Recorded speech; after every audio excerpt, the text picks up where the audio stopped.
일상에 바쁜 여러분들을 대신해서 지식과 인사이트를 정리해드리는 매일 독서 매일 인사이트입니다. 오늘은 제5의 기원, 이 책에 대해서 한번 살펴보도록 하겠습니다. 근래에 개인적으로 참 재미있게 흥미롭게 읽은 책인 것 같아요. 고고학자가 쓴 책인데 고고학적인 관점에서 우리 인류의 과거, 현재 그리고 이제 미래를 바라보고 있는 책이죠. 그러니까 고고학이라는 거는 뭐 1년, 2년 뭐 이런 단위로 세상을 바라보는 게 아니잖아요. 최소한 뭐 수만 년 이런 단위로 이 세계를 바라보는데, 그러한 관점에서 바라본 인류, 그러니까 인류의 역사라는 게 결국 나의 역사, 우리의 역사가 되는 거잖아요. 도대체 우리가 어디서부터 시작해서 어떻게 살아와서 여기까지 이르게 되었는가, 그런 부분에 대해서 웅장한 뭔가 그 서사시를 읽은 듯한 그런 느낌의 책이었던 것 같습니다. 그러니까 문체가 웅장한 건 아니고 전체적인 내용 자체가 그렇게 이제 다가왔다는 거죠. 책 제목이 제5의 기원인데 무슨 의미인가 잘 와닿진 않아요. 기원이라는 게 비기닝, 그러니까 시작을 의미를 하는 거죠. 인류가 이제까지 살아오면서 5번의 새로운 시작이 있었다, 이런 개념인데, 4개는 기존에 있었던 그런 비기닝, 시작에 대해서 이야기를 하고 있고, 5번째의 비기닝은 이제 앞으로 우리 인류가 어떠한 모습으로 삶을 살아갈 것인가, 그 부분에 대해서 일종의 이제 예측을 하고 있는 그런 책이라고 할 수 있죠. 일단 이제 5번의 비기닝에 대해서 살펴보기 전에 창발 현상이라는 개념을 우리가 알아둘 필요가 있을 것 같아요. 어떤 개념을 알고 있는 건 상당히 중요하잖아요. 삶에서 적용할 수 있으니까. 창발이라는 게 어떤 현상이냐면, 자, 어떠한 방향성을 갖고 무언가 노력을 쭉 해온다는 거죠. 근데 그 노력이 일종의 임계점, 변곡점을 지나게 되면 전적으로 다른 뭔가로 바뀌게 되는 것. 그러니까 어떤 방향성을 갖고 뭐가 되려고 꾸준히 노력을 했는데 임계점을 지나서 아주 전적으로 의도하지 않았던 전적으로 다른 존재가 된다. 또는 우리가 비즈니스를 하는 데 있어서도 어떠한 방향성을 갖고 열심히 노력을 했는데 그게 임계점을 지나서 전적으로 원하지 않았던 다른 분야에 적용해서 뭐 대박이 난다거나, 이런 것도 일종의 창발 현상이라고 할 수 있겠죠. 영어로 emergent phenomena라고 하는데, emergent는 뭐 뭔가가 이렇게 드러나는 그런 걸 의미를 하잖아요. 나타나는 현상. 그래서 우리 인류가 지난 600만 년 동안 4번의 창발 현상을 보여왔다는 거예요. 그리고 앞으로는 5번째의 창발 현상이 우리를 기다리고 있다, 이렇게 이야기를 하고 있습니다. 자, 그러면 5가지 비기닝이 무엇인가 간단하게 한번 살펴보도록 하겠습니다. 첫 번째는 기술의 시작이에요. 어떠한 창발 현상이냐, 여튼 어떻게든 살아왔겠죠. 살아가다 보니까 날카로운 돌을 이용했더니 고기도 찢을 수 있고 나무도 자를 수 있고, 굉장히 유용하네.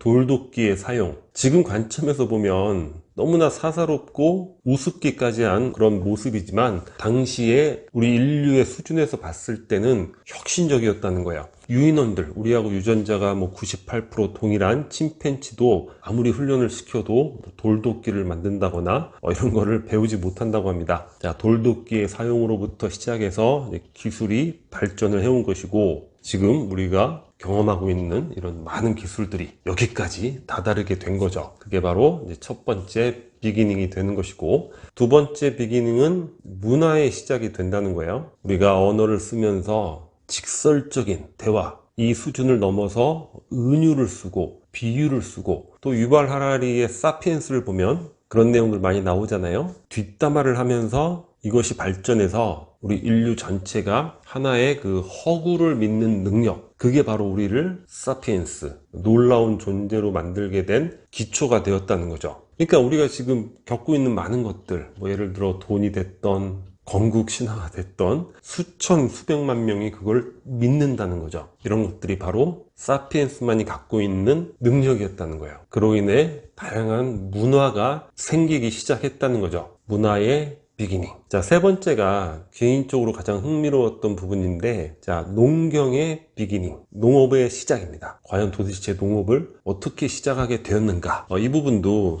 유발 하라리의 사피엔스를 보면 농업은 인류 최대의 사기극이다, 이런 표현을 쓰잖아요. 왜냐? 수렵 채집 시대에는 여가 시간도 훨씬 많았고 먹는 것도 영양분도 다채롭고 풍부했다는 거야. 그러니까 짧은 시간 일하면서도 더 잘 먹고 영양가 높은 것들을 먹고 충분한 휴식을 취하고 이런 생활을 영위했는데, 농업을 하면서부터 아주 그냥 뼈 빠지게 일을 해도 굶주림에서 벗어나지 못하는, 그러니까 대다수의 사람들이, 그러니까 소수만이 부를 획득하고 다수는 수렵 채집 시대보다 훨씬 못한 이러한 고통스러운 생활을 하게 되었다. 그래서 농업이 인류 역사 최고의 사기극이다. 근데 이런 관점은 뭐냐면, 우리가 수렵 채집도 할 수 있고 농업도 할 수 있고 둘 다 할 수 있는데 요걸 안 하고 요걸 했다, 뭐 이런 개념이 되잖아요. 근데 그거는 이 책을 읽으면서 느꼈을 때는 말이 안 되는 것 같아요. 왜냐면 수렵 채집을 하면서 더욱더 수렵 채집을 잘하려고, 그러니까 일종의 한 지역에서 수렵을 하고 채집을 하면 보통 열매나 이런 것들을 경작하는 게 아니니까 일정 기간 채집에서 소비를 하면 거의 메말라 간다는 거야. 그러니까 인류는 한 지역에서 일정 기간 있다가 이동을 할 수밖에 없다는 거야. 인류의 조상은 아프리카 이 한 곳에서부터 출발을 했다. 이건 거의 모든 학자들이 동의하는 그런 내용이란 말이죠. 그러니까 우리 인류 전체는 아프리카에서 시작한 한 종의 후손들이 되는 거예요. 그 어디에 살던 간에. 근데 이거를 컴퓨터 시뮬레이션을 돌려봐도 결국에는 가게 된다는 거죠. 계속 이동하면서 바다 건너 동남아도 가고 호주도 가고 북아메리카, 남아메리카, 남쪽까지 끊임없이 이렇게 이동을 하게 된다는 거예요. 근데 인구가 증가하면서, 물론 이 단위가 뭐 100년, 1000년 단위가 아니죠. 수만 년, 수십만 년 그런 단위로 확장이 되는 거죠.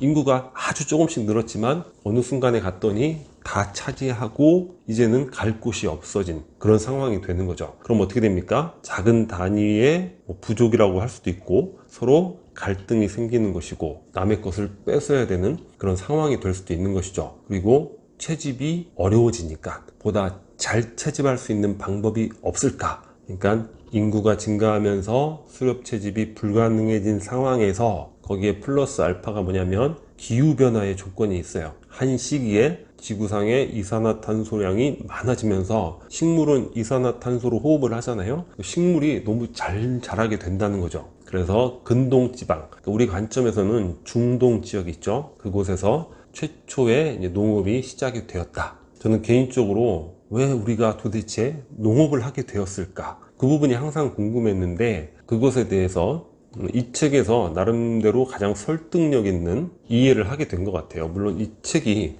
전적으로 맞는다 이건 아니지만 개인적으로 가장 설득력이 있었습니다. 자, 농업이 시작이 되면서 생산물이 많아지고 그러니까 계급도 출현하고 빈부의 격차도 생기고 그러니까 국가가 시작되게 되는 거죠. 국가의 비기닝. 그로 인해 모든 것들이 증폭이 되는 거죠. 국가 단위의 문화라든가 국가 단위의 기술이라든가 여러 가지가 생겨나면서 지금과 같은 모습으로, 여튼 우리도 현재 국가 생활을 하고 있잖아요. 그러니까 국가 생활 하에 있는 그런 인류의 그 현 단계의 모습인데, 자, 여기서 이제 궁금한 게 뭐냐면, 자, 그러면 앞으로 5번째 비기닝이 무엇인가? 이 저자는 세계 시민의 부상을 이야기를 하고 있습니다. 약간은 뜬금없는 얘기처럼 들려요. 아니, 세계 시민의 부상? 과연 그게 가능할까? 이런 생각부터가 먼저 드는데, 자, 처음 말씀드렸지만 이 책의 저자는 고고학자고 고고학적 관점에서 바라본다는 거예요. 100년, 200년 단위 이런 관점이 아닌 거예요. 여튼 지난 세기부터 우리 인류가 보여왔던 모습들이 바로 그런 모습이라는 거죠. 여러 국제기구의 출현, 또 국경을 초월한 기업의 출현, 또 국경에 관계없이 활동하는 여러 시민단체들의 출현, 국경 없는 의사회라든가 무수히 많은 그런 단체들이 있다는 거예요. 그렇게 해서 이제 인류가 하나의 그 세계 시민으로서 함께 협력해서 살아가는 그런 미래를 이야기를 하고 있는데, 자, 인간에게는 약육강식의 경쟁도 있지만 협력도 있다는 거죠. 동맹을 맺는다거나, 이게 우리 본성이 착하고 이런 게 아니라 동맹이라는 게, 협력이라는 게 상호 유리하기 때문에 그런 것들을 맺는다는 것이고, 자, 자본주의의 고도화. 자본주의가 사실 인류의 문화를 거의 유사하게 만들어가고 있잖아요. 소득 수준에 따라 달라지는 인류의 변화의 모습 거의가 유사하죠. 다른 변수와 관계없이. 그리고 문화의 세계화, 지금 우리가 느끼고 있는 부분이잖아요. 함께 동일한 문화를 공유하고 즐기고 있죠. 그러니까 하다못해 얼마 전 오징어 게임을 봐도 전 세계가 함께 즐기는 것이고, 이런 모습들, 그리고 결정적으로 분쟁 해결 수단으로서 전쟁이 종식될 것이다, 이렇게 이야기를 하고 있습니다. 아니, 지금 러시아하고 우크라이나 전쟁하고 있는데 무슨 소리야? 근데 중요한 게, 인류 역사상 이제까지 전쟁은 비용보다는 편익이 높았다는 거예요. 왜냐? 농업 기반 사회니까 전쟁에서 땅을 뺏어야 되고 노예를 뺏어야 되고, 그러니까는 전쟁하는 비용보다 그걸로 얻는 게 더 많았다는 거죠. 그런데 지금은 어떻게 따져도 전쟁으로 인한 비용이 편익보다 훨씬 많다는 거야. 그래서 이 책에서는 지금 현재의 러시아 우크라이나 전쟁이 아니라 2014년도에 러시아의 크림반도 병합, 요 사건에 대해서 이야기를 하고 있는데, 당시에도 이제 서방 세계에서는 뭡니까? 자본주의가 고도화되어 있고 일종의 문화의 세계화를 이루고 있는 하나의 거대한 블록이 되겠죠. 여기서는 경제 제재만을 하게 된다는 거예요. 전쟁에 개입하지 않는다는 거죠. 왜냐? 편익보다 비용이 어마어마하게 크기 때문에. 지금 현재도 러시아는 푸틴이라는 한 캐릭터의 이런 무모함으로 인해서 전쟁을 하고 있지만, 러시아 국민들의 이 비용은 이건 돌이킬 수 없는, 감당할 수 없는 수준이잖아요.